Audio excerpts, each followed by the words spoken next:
going on, everybody? Jason Frausto for TennisUnleashed.net, and welcome to this episode of the Breaking Point. I'm going to give you my preview and predictions for the 2023 Shanghai Masters Series event. If you want to find out who I think is coming through to win this event and why, stay tuned. It's coming up next. All right, so let's find out who some of the players are that are not showing up to the 2023 Shanghai Masters Series event. We know Novak Djokovic is going to skip the Asian swing. He's not going to be at this event. We also know that other players have pulled out. We've got Denis Shapovalov out of the event, Alexander Bublik, Roberto Bautista Agut, Matteo Berrettini is out of this event, Borna Coric is skipping this event, Emil Ruusuvuori is also not going to be playing, Milos Raonic is out, Kei Nishikori is out of this event. He came back, played some challengers in the summer, was looking pretty good, and then played Atlanta, and we haven't seen him in the last 2 months, so I'm assuming, again, another injury situation, unfortunately for him. We've also got Wu Yibing out, Dominic Kepfer as well, so there's quite a few notable names that are not playing this event, but even with all those players out of the Shanghai Masters, this thing's going to be absolutely stacked from top to bottom. The quality on the ATP Tour, in my opinion, is deeper than it's ever been before. Even if Djokovic makes it look like there's a lack of depth on the tour, truly, at this point in time, we do have a very deep tour with players in the 200 and 300 range that are going to come through qualifying and have the ability to potentially win a couple rounds in this event. So with Djokovic out, let's look at the first quarter here, right? We've got Carlos Alcaraz as the top seed in his section. Nuno Borges, Gregor Barrier. We got Alexander Muller in this half. We've also got Dan Evans here, who looked pretty good against Jannik Sinner earlier this week, but was a little bit overpowered by Sinner at the end of the day. Dimitrov's here. Alexander Vukic is in this area, right? And then we also have Karen Khachanov, who just won the 250 event about a week and a half ago in China. He's also been looking pretty good. All right, so what are my picks in this section? Possible upsets in this section include Alexander Vukic over Grigor Dimitrov. Dimitrov looked good this week, beating Holger Rune in a matchup in Beijing. But I do think there's a potential for Dimitrov to come into this event and possibly be a little bit tired. Vukic looked really good in Atlanta this summer, making the finals there before losing in that 250 event. And while Vukic doesn't have any necessarily massive standout weapons, he's always going to be a tough out.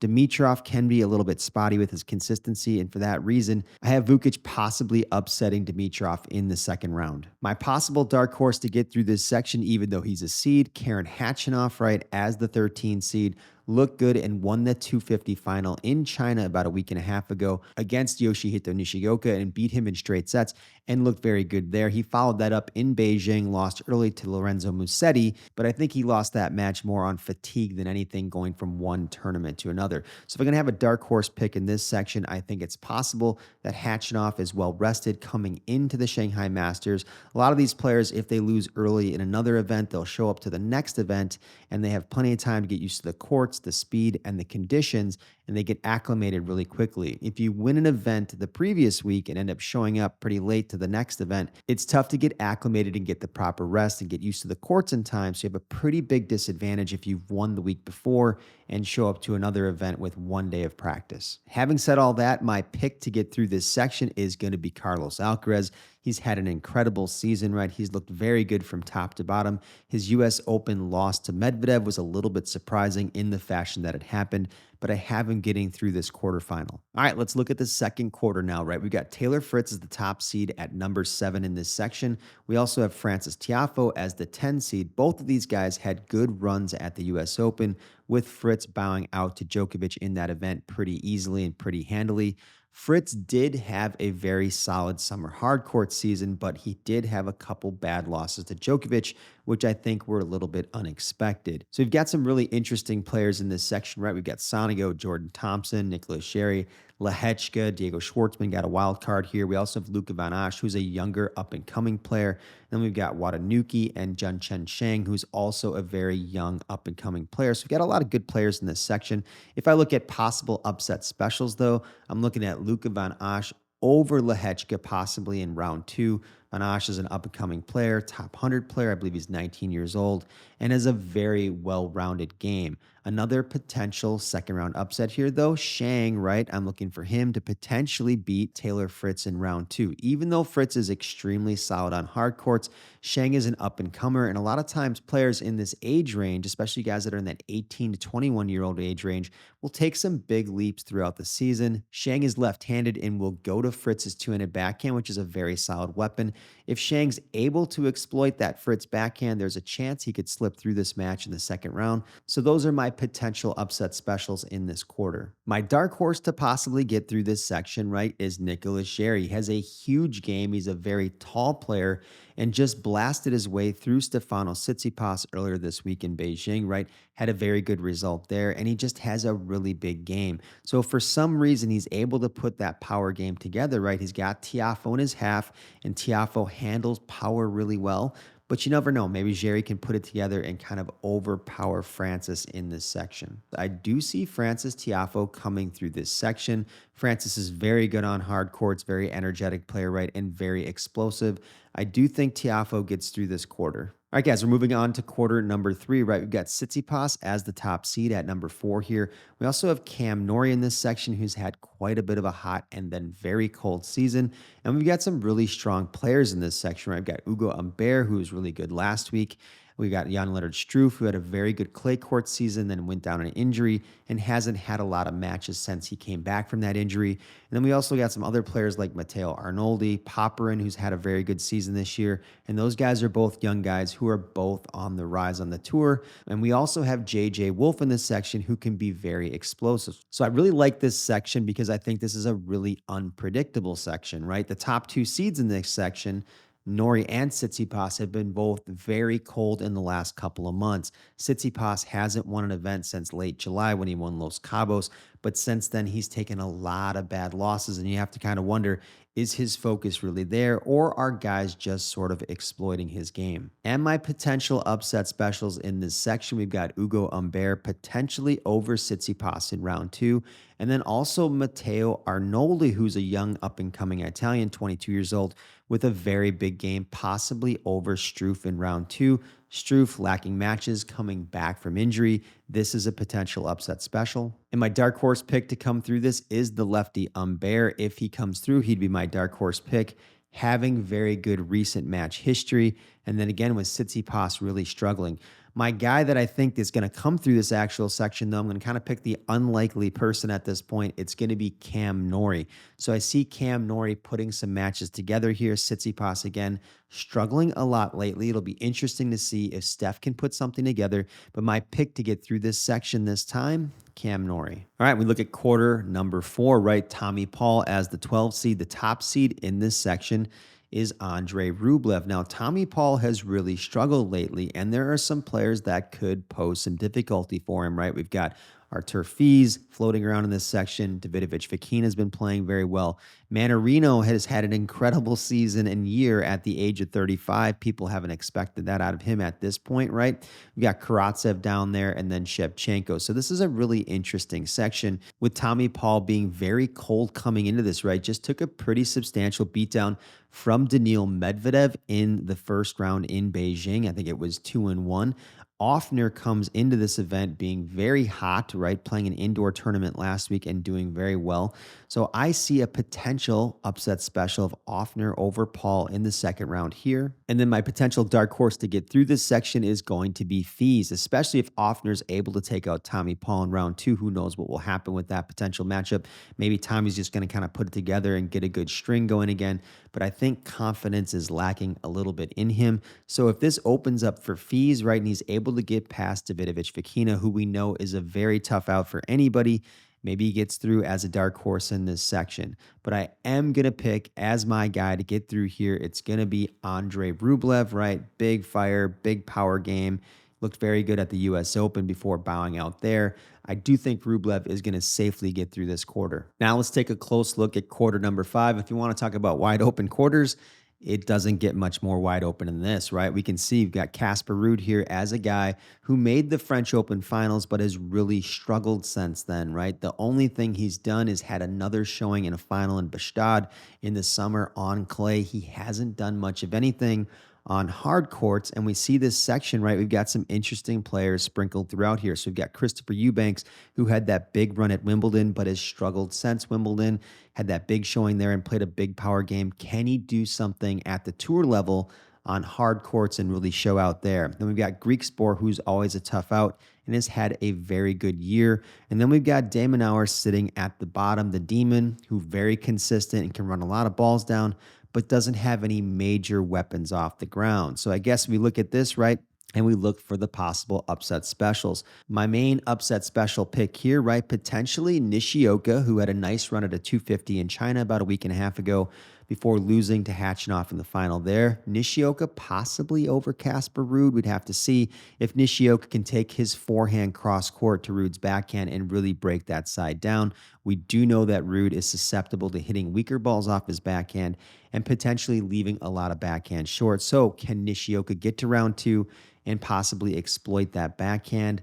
I guess we'll have to find out. My next upset special would potentially be the qualifier that's coming through to play Hanfman in the first round. If that qualifier gets through and plays Eubanks in the second round, that could be another potential upset special.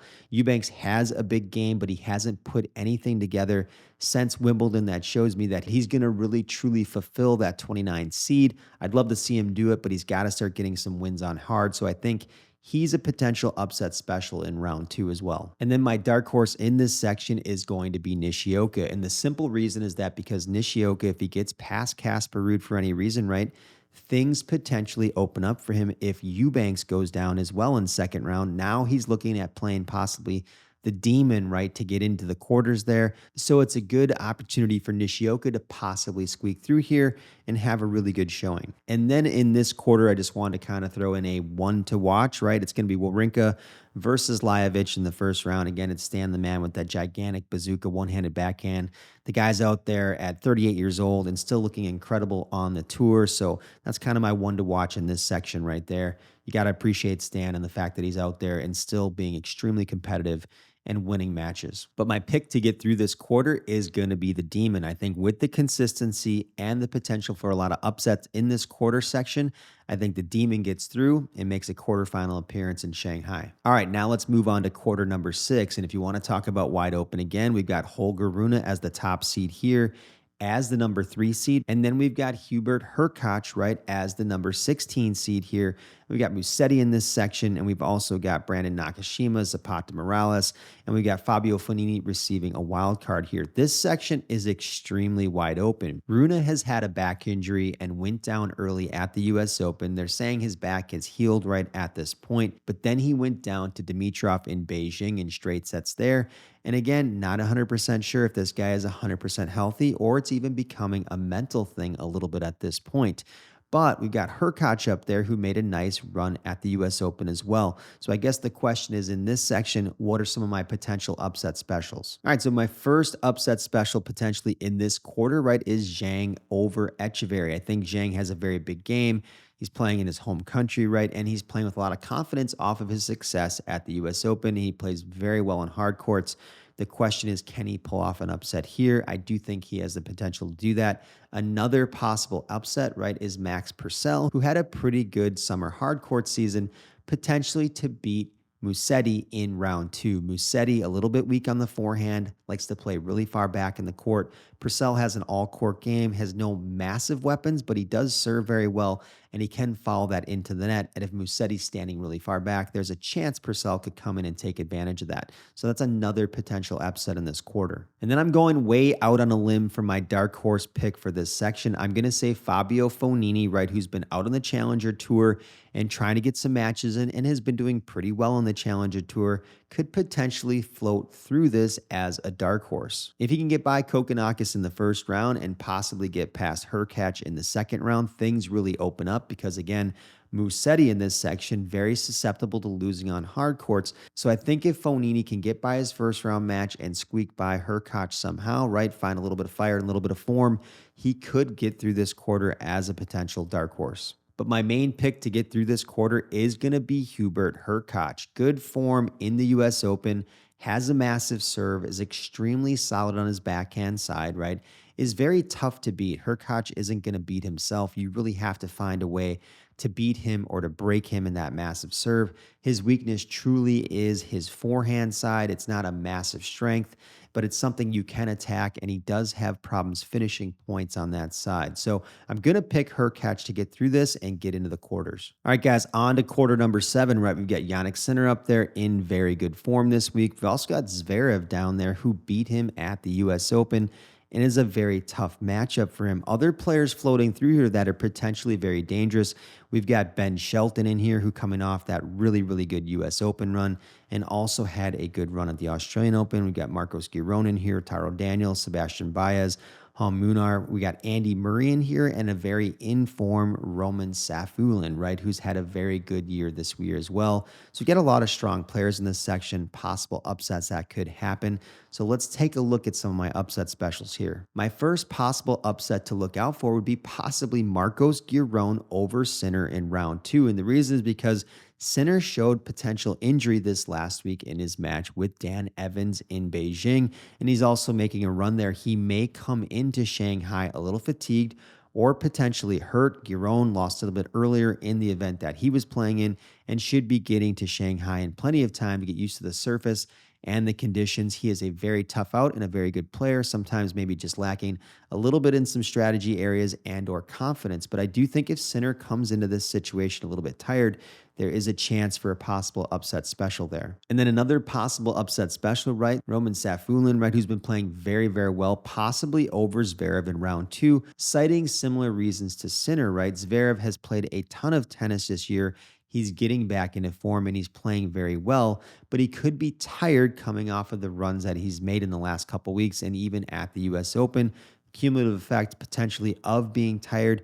And if Safulin is in very good form, there's a potential for him to potentially win this match and cause that upset in round 2. And then my dark horse to get through this section is a possibly in form Ben Shelton. He's only 20 years old.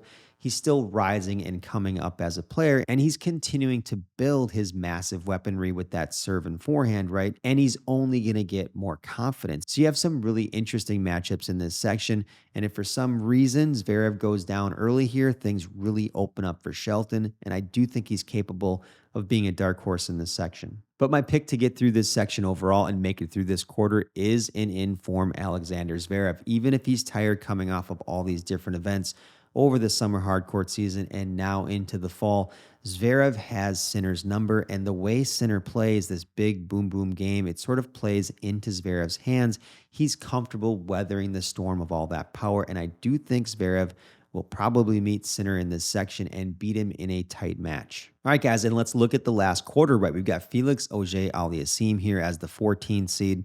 We've got Medvedev coming in as the number 2 seed. Sebastian Korda is in here as the 26 seed, and we've got Cerundolo as the 20 seed. There are some other tough players sprinkled throughout this section. We've got Kecmanovic, who's had a little bit of a tough year this year. We've got Mackenzie McDonald, who's a very tough out, and then we got Fucsovics up at the top with Aliassime. Now let's go ahead and look at some of the potential upsets in this section. We know that Auger-Aliassime has really struggled this year. His backhand has been a massive liability, and guys have been able to really isolate that side and take advantage of it. For that reason, Fucsovics, right, a good solid all-around player who's someone who could go backhand to backhand with Felix pretty easily, is a potential upset in round 2 here. The next potential upset is going to be Mackie McDonald, who plays very well on hard courts, right, and is building his confidence and looked pretty good throughout this year with some really nice wins. He could potentially beat Cerundolo in round 2 here as well. And then the last potential upset, this one I'm very leery of, but it could be Kecmanovic over Sebastian Korda. I think Sebastian Korda has a ton of potential to be a top 10 player, but one key area he's hurting in a little bit or lacking in is a little bit in his movement, and I think that makes him susceptible to losing to different players on any given day. And until he improves that area of his game, he's going to be susceptible to losses to players on the tour. He has to find a way at 6'5" to become a better mover, to have that more consistent output day in and day out. My potential dark horse to get through this section is going to be Mackenzie McDonald. He's got some really good wins this year, right? Beat Andrei Rublev this summer, has a very big game. He moves well.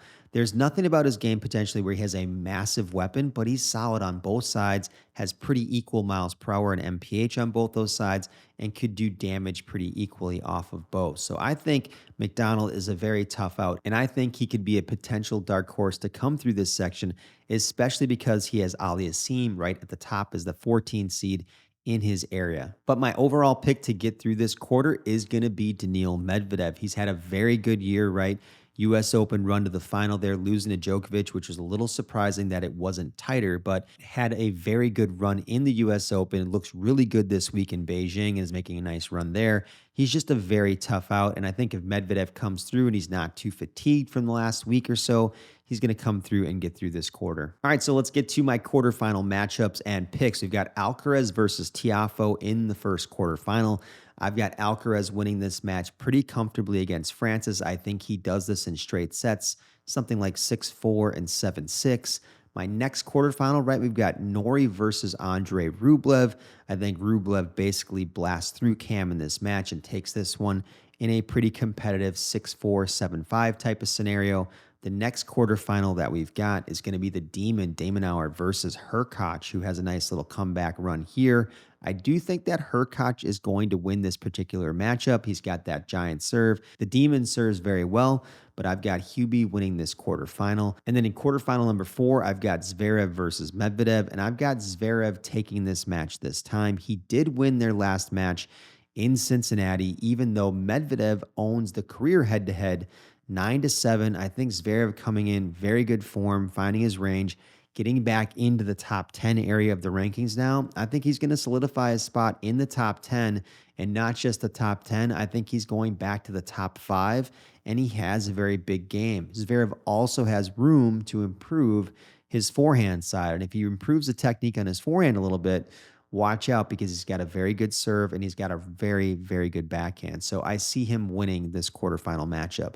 Let's move on to the semis now, right? We've got Alcaraz versus Rublev in semi number 1. I think Alcaraz wins this pretty handily over Andre. The ball striking is about the same, but the big advantage to Alcaraz here really lies in the movement department. And then semi number 2 is going to be Hurkacz versus Zverev.